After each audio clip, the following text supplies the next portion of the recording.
Hey guys, welcome back to Andy's Dinosaur Reviews, and today we are back with the final of the newest wave of Wild Roars from Mattel for the Jurassic World Survival line. It's crazy that we're already onto a new line. Like, the Rebirth line didn't really last very long, I felt like.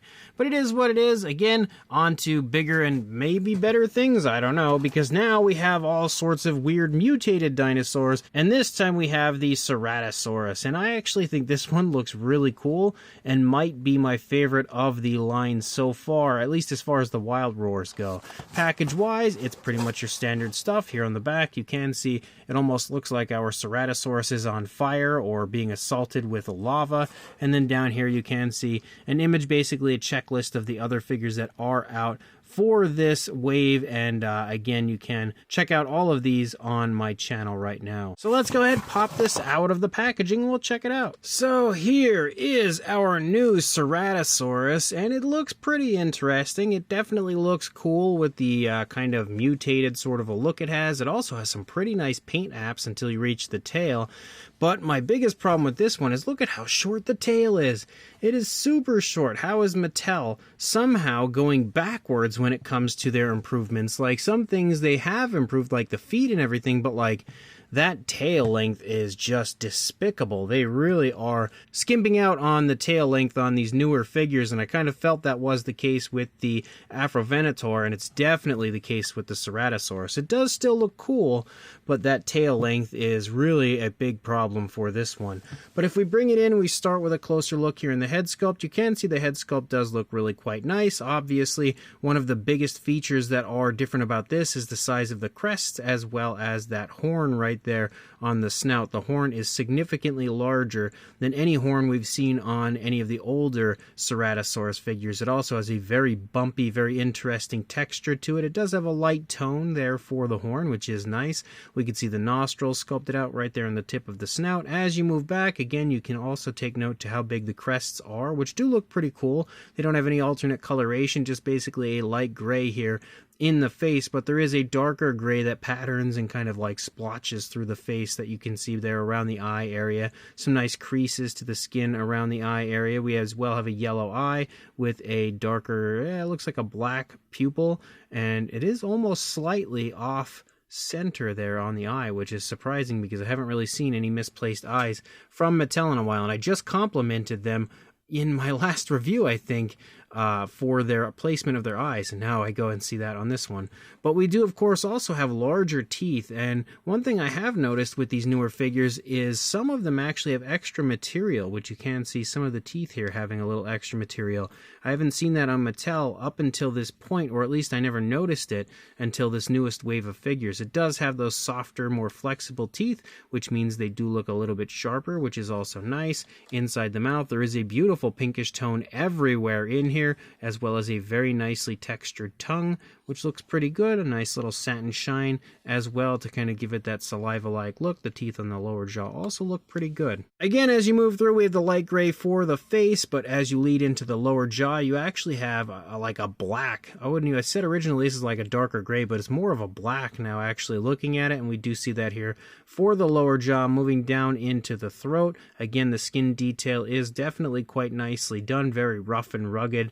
As far as this one goes, I can imagine the skin feeling very, very hard on this figure. As you move along the back, you do have a line of very large ridges that follows along the spinal column, and they are basically standing on top of some scoots that follow along the spinal column as well. We also have very large, rocky sort of osteoderms moving down through the body, and the black follows along the back and just kind of patterns down and actually meets up in some areas with the black that follows along the underside. So you basically have like a grayish sort of green tone that follows down along the side of the neck of the dinosaur.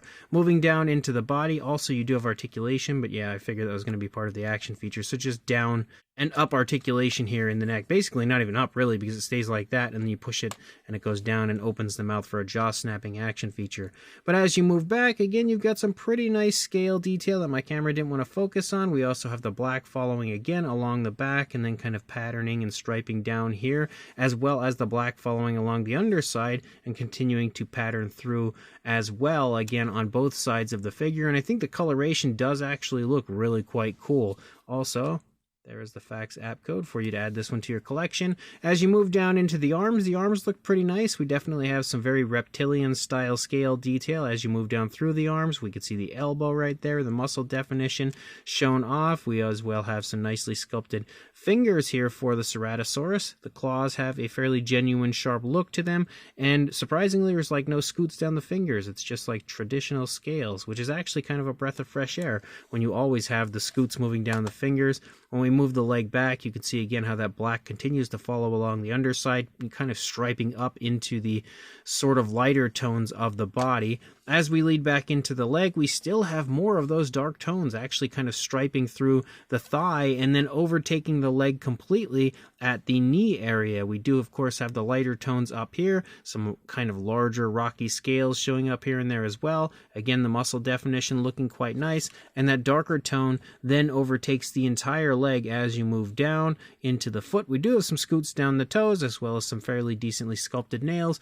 I don't really think we have specific nail paint, but since the feet are a darker tone, it almost sort of makes it look like it, but then you don't have anything for the fingers, so that kind of ruins that idea and that effect. Again, no swivel ankles for this one. And then we lead back up here, and as we lead up, you start to see the black on the back of the dinosaur disappear, as well as the black on the underside of the dinosaur disappear, and then we're basically just left with that lighter tone for the remainder of the figure, some large osteoderms and stuff as you lead out, and some more kind of reasonably sized scales as you lead out toward the end of that tail again, which does have a little bit of a curve to it. But as you can see again, that tail is just like really short. It looks almost like a Hadrosaurus type distracting when it comes to the length of the tail, where it just looks super out of place because it is so short. It does have a swivel in that area. We also, of course, have arm articulation forward and back, out away from the body, and leg articulation forward and back.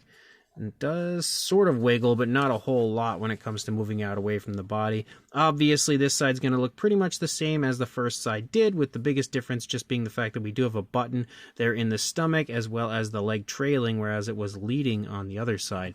But we are going to check out the actual, action feature of the figure, so let's go ahead and do that. So obviously we have the lights showing here throughout the course of the side of the dinosaur, as well as a striking action feature and some sounds.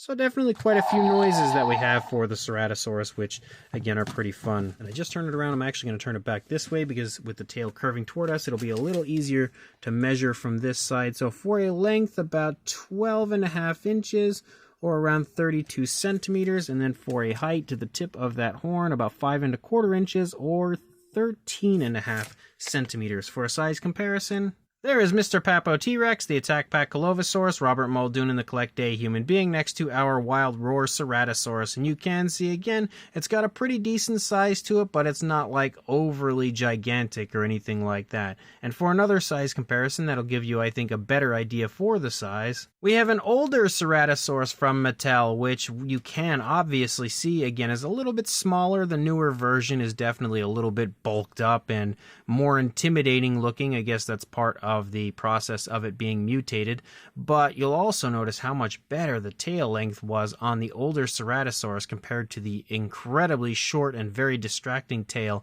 of the newer one, which again, definitely a downgrade as far as that goes. We also have the Hammond Collection Ceratosaurus, which you can see again is just a little bit smaller as far as body mass, but definitely a bit longer when it comes to the tail length, but kind of similar in size. And then we have one final comparison with all of the figures from this newest wave of Wild Roars next to each other, with the Ceratosaurus, the Afrovenator, the Pteranodon, and the Brachioceanius, and you can see again, they all look really cool next to each other. So now that we have the lights dimmed, we'll go ahead and check out the lights. It does look pretty cool, has a nice yellowish light in there. It looked a little more like fire on the back of the box, or lava, just looks yellow here. But does still look pretty cool, and if we actually turn the lights off entirely, we can now see, if I can find the button again, there we go, that it no longer looks like a dinosaur, but does look pretty interesting, no doubt about that. So this brand new Mattel Jurassic World Survival Wild Roar Ceratosaurus is interesting, and I don't know now looking at it that this one is going to be my favorite of the line. It definitely had the potential to be, but I think the short tail really kills it for me. Now I'm not really sure what one my favorite would be, but I do quite like the design of the Ceratosaurus. Again, obviously it's very exaggerated, a little bit silly, but I think it looks cool. It does have some really nice fine detail, very crisp and high quality fine detail as they usually do, which is definitely a huge plus for the figure. Again, the design doesn't stray too far from what a Ceratosaurus looks like, while again still looking very different from your standard Ceratosaurus, so that is a plus, and it definitely looks a bit different from the other ones that we've had in the line, which I think is a plus as well.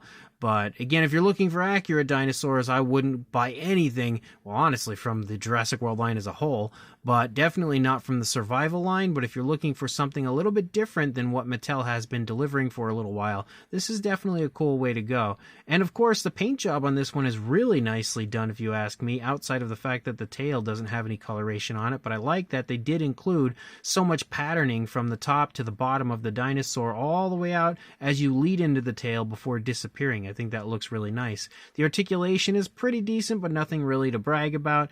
The action feature is pretty cool, and of course it does have some fun sounds and a light up feature. So if you are interested, check your local Target. Again, that seems to be where everybody is finding it, so grab it there and like, comment, and subscribe, and I will see you in the next review. Thanks for watching.